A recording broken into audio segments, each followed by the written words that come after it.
April 13th, 1953, CIA Director Allen Dulles officially launches one of the most atrocious programs carried out by the United States government, MK Ultra.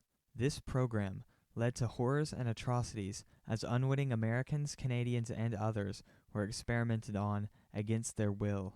Some aspects of MK Ultra, as well as other covert operations, may sound familiar to you if you've watched Stranger Things.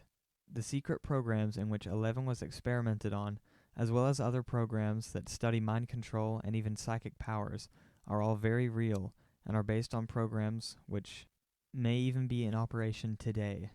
Though CIA Director Allen Dulles launched MK Ultra, the program was headed by Dr. Sidney Gottlieb, a man who has since been called the CIA's poisoner-in-chief.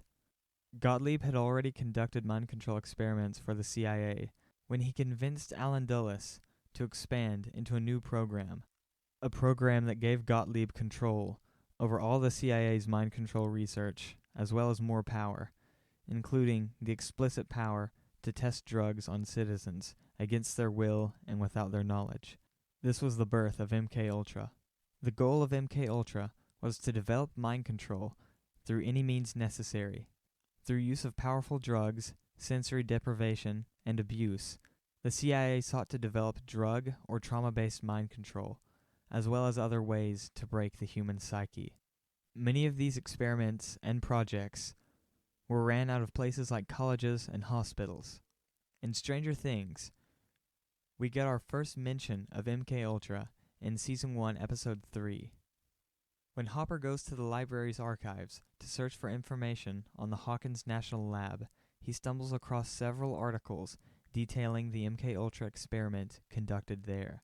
The experiment began in 1953 and was led by Dr. Martin Brenner, the same doctor who would later experiment on 11. 11's mother, Terry, as well as the other test subjects, were subjected to multiple experiments, most of which included being drugged with powerful doses of LSD. This is based on many real MK Ultra experiments, in which the CIA tortured and drugged civilians with LSD. For example, in Operation Midnight Climax, prostitutes were used to lure people into CIA black sites, where they were drugged and experimented on.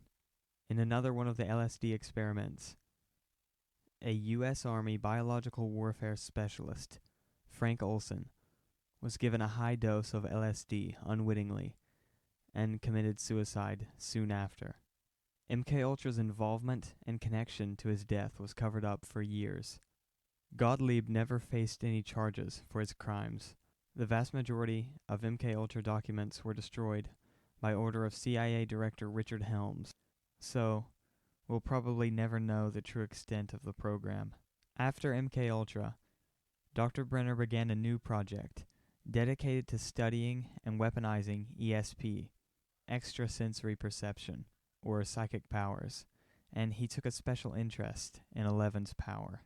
For one of her tests, 11 is put in a sensory deprivation tank and telepathically spies on a communist agent, and this power is called remote viewing. Remote viewing was of great interest to the CIA, who sought to study, perfect, and weaponize psychic abilities.